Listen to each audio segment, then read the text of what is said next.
What's up, everybody? Welcome to the new episode of Washington Football Maniacs. It's your guy, Brandon Scott, with my guy, Greg Sykes. Today, we are going to talk about Jason Wright. As you know, he was retained by the new ownership of Josh Harris. And we're going to look at some players who we both think are breakout candidates and a couple players that we think are going to regress. So let's start with Jason Wright. That is the big news. There's really not much news going out of the NFL right now, but that's the big news. The new ownership, which I believe on July 20th, they say is a target date for the official handover from Dan Snyder to Josh Harris. But Josh Harris said he's going to retain Jason Wright. So my question for you, Greg, is should they have retained Jason Wright? And how much criticism do you think is really deserving on his part? And how much do you chalk up to him being really underneath a really bad owner? Well, I think I'll answer the first part. I think you give Jason Wright a chance. I think he's done some good things. Keep in mind he's not over football operations. He's over the business side of things, and I mean you can argue, okay, well, what has he really done as far as positivity on the you know the business side of things, and I can see the arguments both ways on that. But I think that Jason Wright is a very bright individual. I like him. I mean, if you go out to the cesspool that is Twitter, you're going to get a lot of back and forth about Jason Wright, man. I mean, you got some people that just they think that he should be in one of the suitcases with Dan Snyder and ship him off, and you got others that are a little bit more of uh, you know, come on. I mean, anybody who's had to endure Dan Snyder should be given a chance, and I'm kind of in that boat. Um, None of us really knows what goes on behind closed doors, but I definitely feel like Jason Wright has had to have had some sort of, um,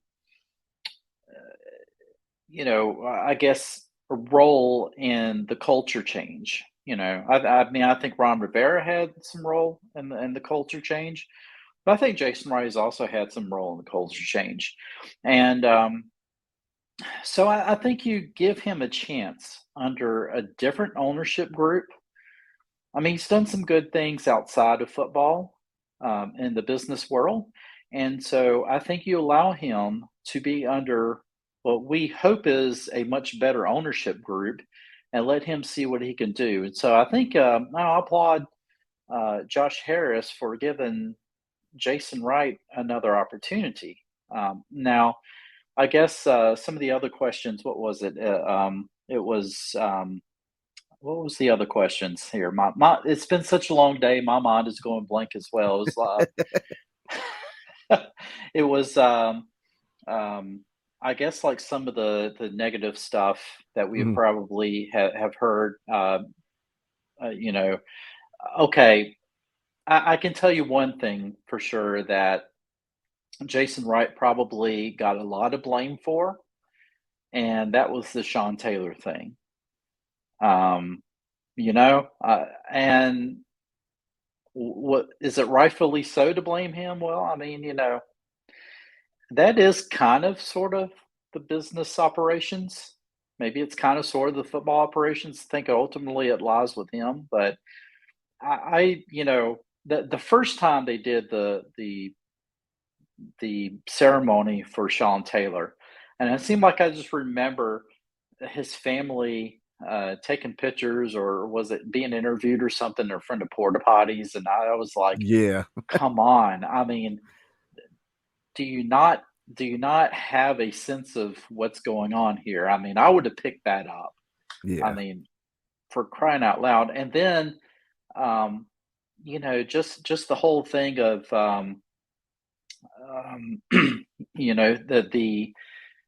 the statue, the building up this statue, and so when I think of statues, Brandon, I mean, I think of these metal, marble, you know, figures that are larger than life. I think of the Rocky statue. Things like that. Um, so I was really looking forward to seeing this, and I thought, okay, that will be something that will really um, uh, kind of make up for what I consider the first blunder of honoring Sean Taylor. And when I saw it, I was like, that looked like one of the mannequins out of you know I don't know, Old Navy. Yeah. One of those wired. I mean, I guess ultimately, if the family felt honor from it and they appreciated it, it doesn't matter what I think. It's ultimately, you know, if it was done out of love, that's the ultimate thing, right? But still, I think, and maybe so they were thinking in terms of, well, we can't really do anything permanent if we're going to be moving to a new stadium. So maybe they had that in mind as well. I'll give them a break on that. And I think probably the third thing I remember too is the whole thing uh, when we retired Mr. Number Nine. And I mean, I was like, I just felt that was such a missed opportunity, you know, Yeah. um, Yeah. amongst the whole thing with the hogs too, and that controversy, and just it really, I mean, just I don't know, and maybe that was again, maybe that was beyond Jason Wright's control, but I just felt like that everything that he tried to do as far as really doing something positive, it just seemed like something negative came out of it more. And I don't know if that's just the curse of how this franchise has been, or if maybe it was just a tone deaf approach to things. Um, so I don't know. I think all of that has been said just to say that allowing Jason Wright a year under new ownership to see what he does, I, I think he's owed that much, and I want to see what he does because ultimately he's a likable guy. I like him. I think a lot of people were trying to put him into this stooge category of Dan Snyder, and I'm not even sure Dan Snyder hired him. I think he was. I've heard stories about where he was kind of placed there by the NFL, and I don't know if that's Yeah. true. Yeah. So I'm not going to be, spreading rumors, but I think ultimately he was a positive influence on Dan Snyder. So let's see what happens with that. But yeah, give him one more year just to see what happens. Definitely for sure. Yeah, I'm with you. I'm actually a big Jason Wright fan. I think he's a very, very smart gentleman. Um, I think there's a couple of factors you got to look at. Number one, he came into a really tough situation. Dan Snyder is probably, if not the most unliked owner, he's definitely up there in the top three.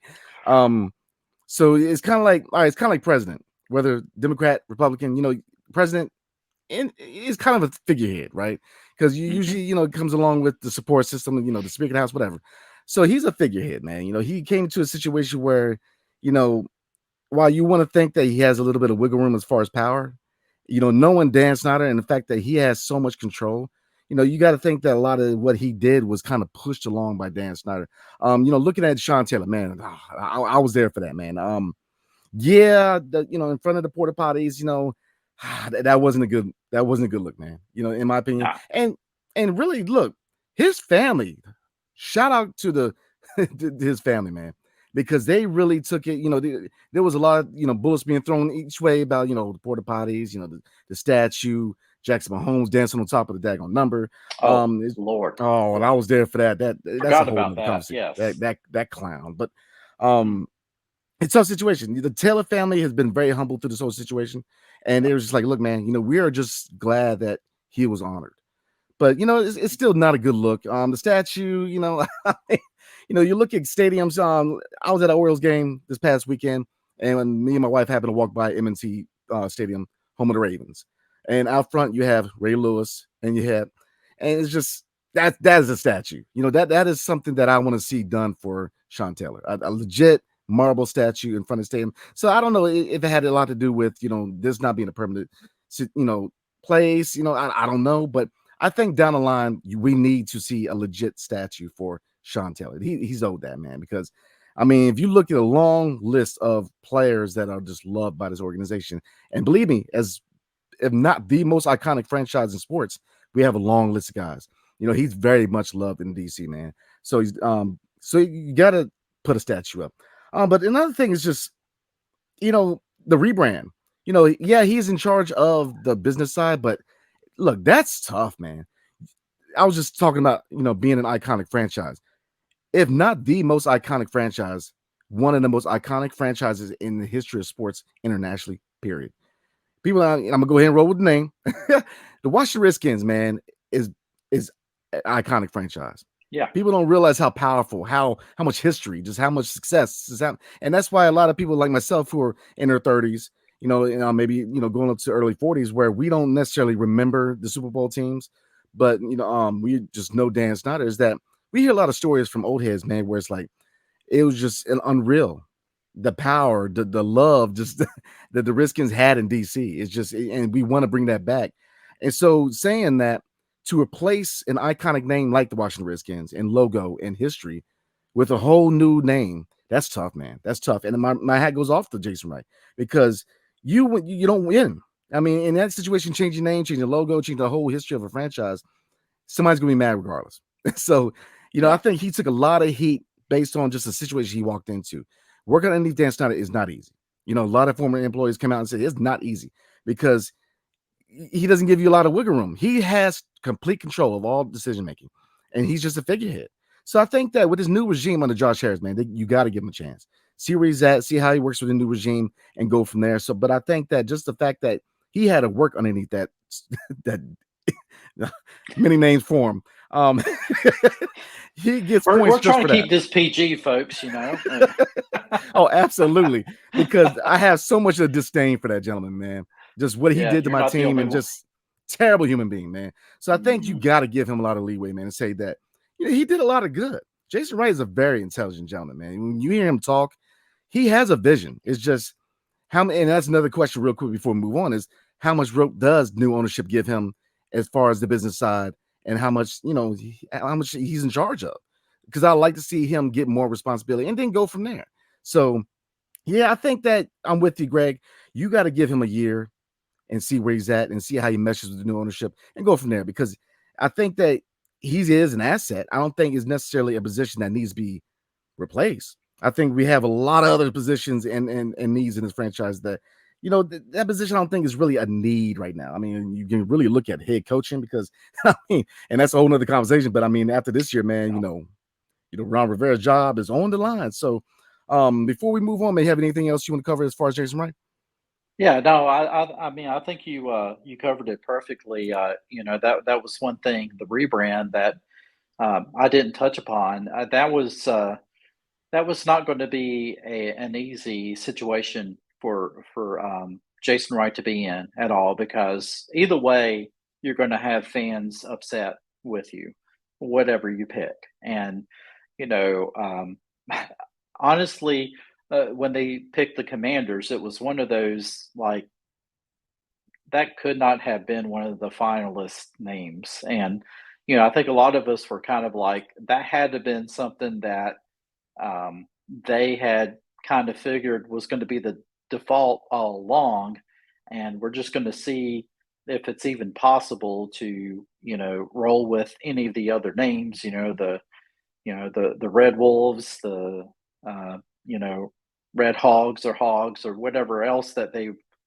were looking at, and they settled with Commanders, and um, yeah, I mean, obviously, this is probably controversial, and I try not to be, but I still, uh, I support all phases of history. I'm not wearing my Commander's hat because, frankly, seriously, I couldn't find it tonight, so I grabbed the first Redskins hat I could find. So that's the only reason why I'm not wearing my Commander's hat.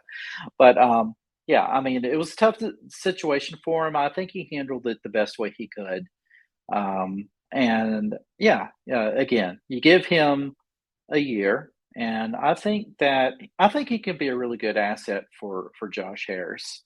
I think probably we didn't really see uh, a lot of the really good things that he did behind closed doors, knowing what he had to deal with ownership. And so sometimes it's those things that us fans and outsiders don't see, that really is the difference. So, um, you give him another year to kind of prove it and see what, if the visions kind of match up, and you go from there. Totally agree. Totally agree. So right now with Jason Wright, it's wait and see, give him another year on the new management and go from there. So we're gonna move on. We're gonna look at some breakout candidates. It's gonna be 2 to 3 of them real quick because look, we're getting closer. Look, you're starting to get in August, starting to get in the preseason, and then September is Getting the time to excited. go. Yep. Oh, Yep. Yep. I'm definitely excited, man. So we're gonna look at three main people that we think are gonna be breakout candidates. We're gonna start with man. I got his jersey in the closet, Jahan Dotson. Now, Oh obviously, he yeah. dealt with his fair share of injuries, but early on last year, he showed why he was probably one of the most slept on wide receivers in the draft, and you kind of see why they decided to trade back and get him. So we already did over and under for Jahan, but um, what do you think about him being a breakout? I mean, how much of a role do you think that Jahan can have in his offense? And do you think it's really time for him to kind of not?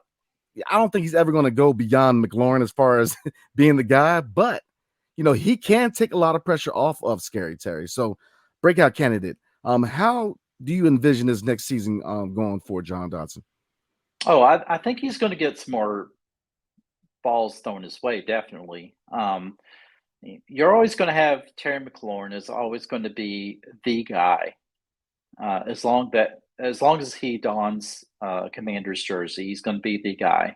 But I think Jahan Dotson is going to use that to his advantage because you double team Terry McLaurin, where you're leaving Jahan Dotson on the other side in single coverage. And I think he's going to take advantage of that. He can blow the top off of the defense, and I think he's also a guy who's probably not going to be afraid to run some of those in routes as well. So I think really the biggest thing is as long as he can kind of stay healthy. Um, that's always a thing. My concern is whenever you have a first year player that deals with injuries, is that going to be something that's a lingering thing throughout their career? Um, but then again, you look at guys like Art Monk. Early on in his career, he dealt with injuries. He was injured for a lot of the season in that '87 season, when they went to the Super Bowl against the Broncos, and only had like one catch in that Super Bowl. So so I mean, and he turned out to be a Hall of Famer. So, and I know I'm going to get people that are going to be like, "Why are you comparing Jahan Dotson to Art Monk?" And I'm like, people, I'm not. I'm comparing situations and not players. But I'm just saying that as long as that he can kind of, uh, you know, remain healthy for the most part, if he can play 17 games, he's going to have a breakout year for sure. I mean, he made some good catches, and when he made some good catches, he made some really good moves as well. So it's not always just the catches; is what does he do after he catches the football? I'm excited to see him play. Um, I mean, I haven't been this excited. I mean, I know we had Deshaun Jackson and Pierre Garcon, in the past. But honestly, I have not been this excited with the wide receiving core, honestly, since the posse. Art Monk, Gary Clark, Ricky Sanders. And all these guys are young and hungry. And so, if you rate Terry McLaurin as the number one receiver, an Art Monk, well, he's not really Art Monk. I would probably call him a cross between Art Monk and Gary Clark. Maybe Jahan Dotson is the Ricky Sanders. So, Yeah, I think he's gonna have breakout season for sure this year. Yeah, I agree. This is the best wide receiver core we've had in DC since the posse, man. Because we've had some good tandems. I mean, you mentioned it, Deshaun Jackson and Pierre Gasson, but my biggest thing with Jackson was, yeah, home run threat, but he can't do a slant. You know what I mean? So, and Garcon was just that he was that guy. And then, Santana Moss, we had Lavernius Coles. We've had some receivers here, man. But yeah, this is a loaded receiving core. And that's why I think that, just looking at the wide receivers, not so much the running backs. Curtis Samuel and Scary Terry are going to take a lot of pressure off John. Scary Terry is going to start getting double teamed. You're going to see it. And I think this is a year where Jahan's going to capitalize because before he got hurt, he was making some outstanding catches. I mean, Yep. he's got some hands on him. So, I mean, I'm very excited to see how he does this year. I think he's a definite breakout candidate. We're going to slide into number 2. We actually mentioned him again over and under last year, Brian Robinson. You know, gunshot, came back, and still had a very successful season. This is year 1 of him officially being that lead back. So, do you how much of impact do you think Brian Robinson is going to have? And do you think they're going to put more emphasis on the running game with him being lead back next year? Well, I mean, Ron Rivera last year, he said, "I want." How did he put it? He said something like, "I want my running game of like a 2-to-1 ratio." And we're all sitting here going, "Is this 1986?" I mean, you know, is Walter Payton playing for us? I mean, so if that's true, if he really does want to run the ball, and I think Eric Bieniemy might have something to say about that as the offensive coordinator, but I think he's going to have a breakout year as long as that we continue to have a balanced attack. If we don't get too pass happy, because you think there's so many unique weapons in this offense right now. Um, you know, and you got guys like Curtis Samuel, who are gadget guys, kind of like. I mean, Curtis Samuel can line up in the backfield and run the football as well. Of course, he's one of those guys who can line up in the backfield and then go out for a pass. And just I mean, you got so many different guys on offense that I'm really wondering um, uh, who our quarterback is really going to build a chemistry with. But I know that doesn't really have much to do with the running game. But I'm saying all that to say that um, when you do run the football, you got to make it count because this is a quarterback driven league. And so a lot of times when you talk about running backs having breakout seasons, it may not sound as um, exciting and grand like you would think of it if you're going back to 1992 or something like that when the running game was still you kind of ran to set up the pass and nowadays it's different. You kind of pass the football around and you set up to ground and pound after you kind of get ahead of the other team. So, Robinson, I think he's going to continue to build off of um, how he continued to get stronger throughout the season last year. And so, with him being 100% healthy, um, you know, I is it going to be a breakout year? I don't know. I think he could get 1,000 yards, um, but I think a lot depends on that offensive line. How well does that offensive line gel? How can they run block? If they can start opening up some holes, and because that dude, he's not going to go down after the first hit. And we saw that. He's a tough dude. But that also can kind of wear a running back down as the season goes further, right? And so, got to keep him fresh. I think he's going to be a difference maker. Um, I think I think a breakout season is going to be kind of um, I don't know. I I guess it all depends on the point of view, right? If you're purely stats driven, you may be disappointed. He may not have the stats to say, but you may look at how well he played when he did get the football, and you can say, "Man, that guy had a great season." So, I guess it depends on your point of view, you know? Is it purely when he does have the chance to run the football? And I don't know. There's a lot of unknowns, right, Brandon? I mean, how much is Eric Bieniemy really gonna run the football? Because I guess we've seen what Kansas City does, and how much does Kansas City run the football? I mean, but then again, you got Yeah. Patrick Mahomes, so there you go. Yeah, I mean, all good points, man. I'm gonna say this, and then I agree with you. It depends on expectations. uh, when you really put that title breakout. To me, breakout for Brian Robinson would be a healthy season. Him being Mhm. a lead back because the thing is, with so many weapons on offense, he very well could get 700, 800 running rushing yards this year instead of 1,000, and that would be a successful season because just looking at the backfield, I mean, you got Antonio Gibson who's going to be kind of a Swiss Army knife, just like Curtis Samuel. So you're Yep. going to have 3, 4 guys who all could run the ball.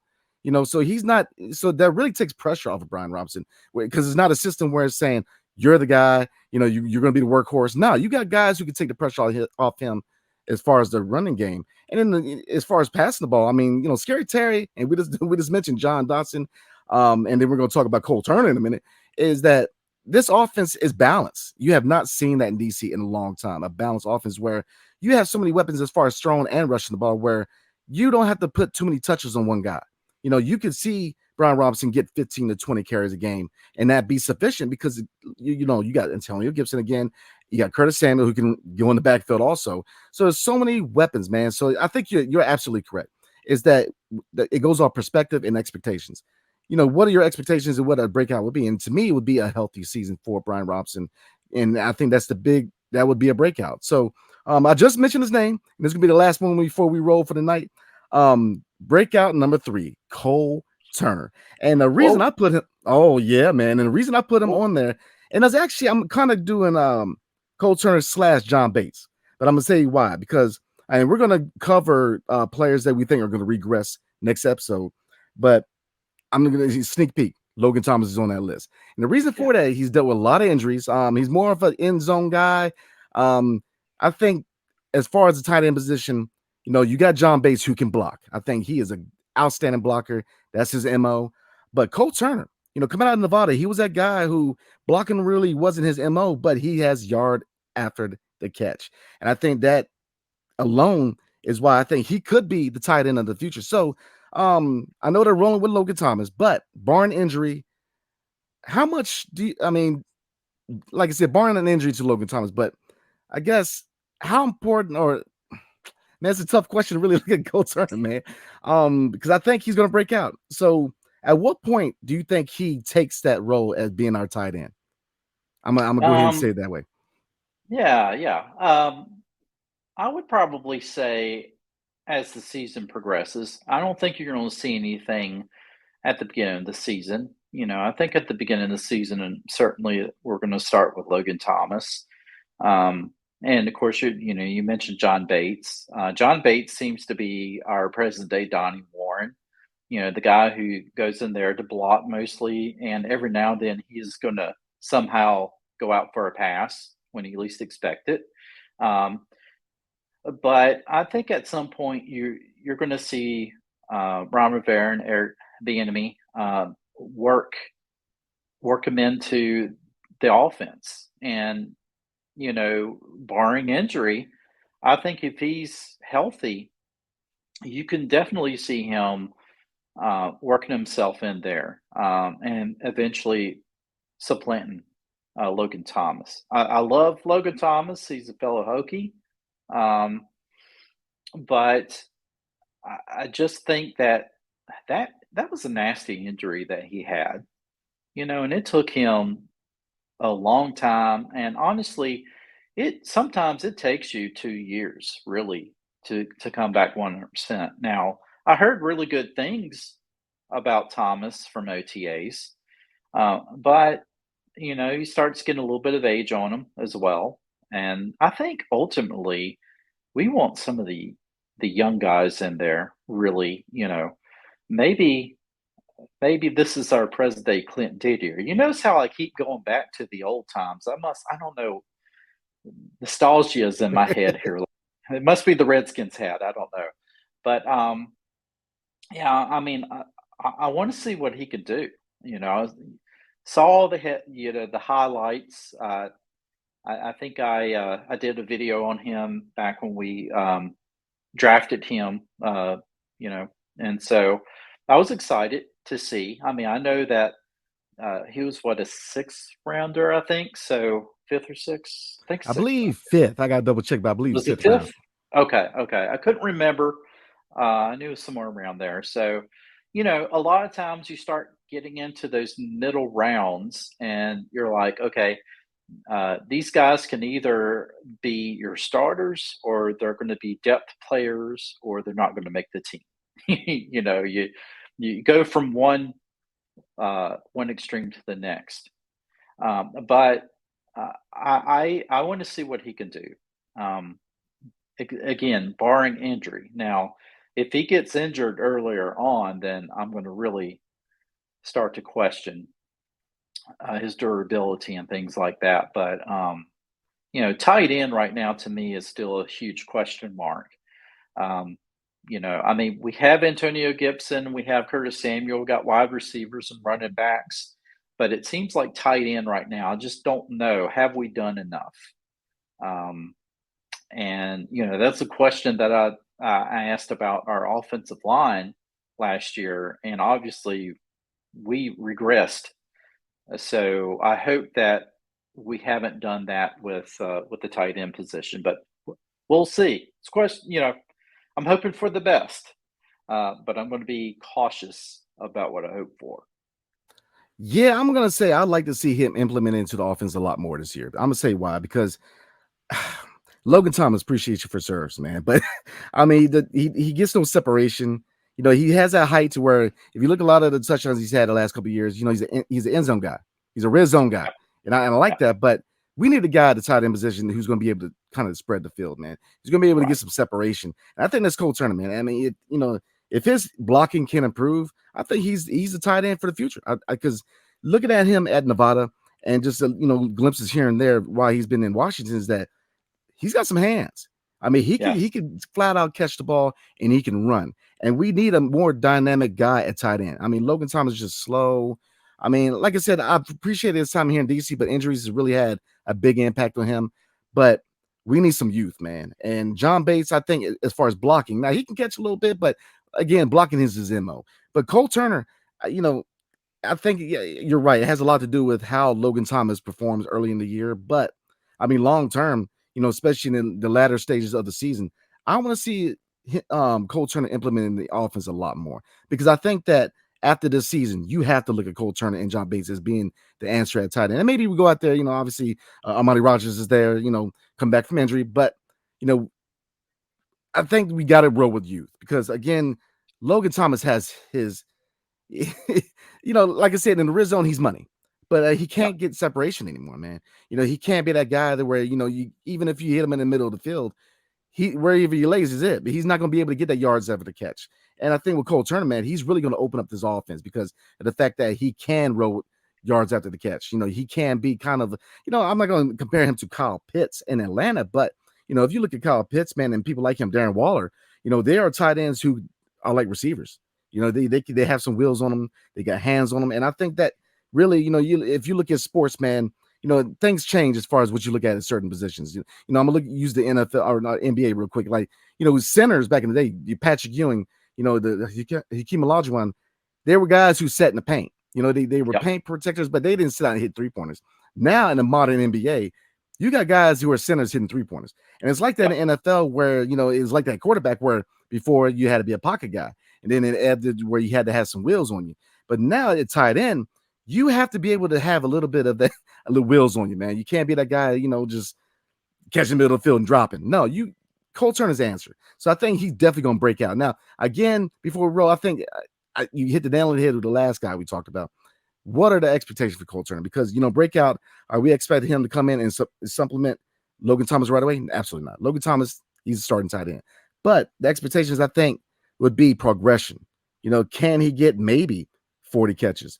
Maybe, and I think that if they implement him in the system a lot more, he can have a breakout. He can finally, kind of people can start putting respect on his name as far as his offensive output. So, those are three big candidates for us for guys we think are going to break out and have successful years this upcoming season for the Washington Commanders. But again, like Greg said, what are your expectations and your perspective on these three players? I think everybody can agree on Jahan Dotson, no matter what your Yeah. perspective is, because I think he's just that guy, man. So, again, next episode, we're going to cover guys who we think are going to regress. And obviously, I already said one guy, Logan Thomas. So definitely tune in for that. But before we roll, Greg, you got anything else you want to cover, man? Just want to say quickly, my hats off to Chase Roulette. He retired today. He was a pretty stout center for the Washington Commanders, and just want to say my hats off to you, Chase. Thank you for all that you did for the team throughout the seasons. Obviously, injuries kind of caught up with him, and I think he just felt it was time for him to hang up the cleats. So, just want to throw that out there. Oh, absolutely. I saw that today too. Retiring. Definitely another guy where injuries just slowed him down, man. Another what if with his organization. But I appreciate your service, man. God bless and Godspeed to you, man. So, all right, we're gonna go ahead and call it a night. Appreciate you guys for tuning in for another episode of Washington Football Maniacs. Again, next episode we're gonna cover players that we think are gonna regress. So, definitely like, subscribe, comment below. Let us know what you guys think. And definitely appreciate you guys. See you guys next time. And peace. Have a good night. Peace. Hey, you stayed until the very end. Thank you so much. Watch another one right now.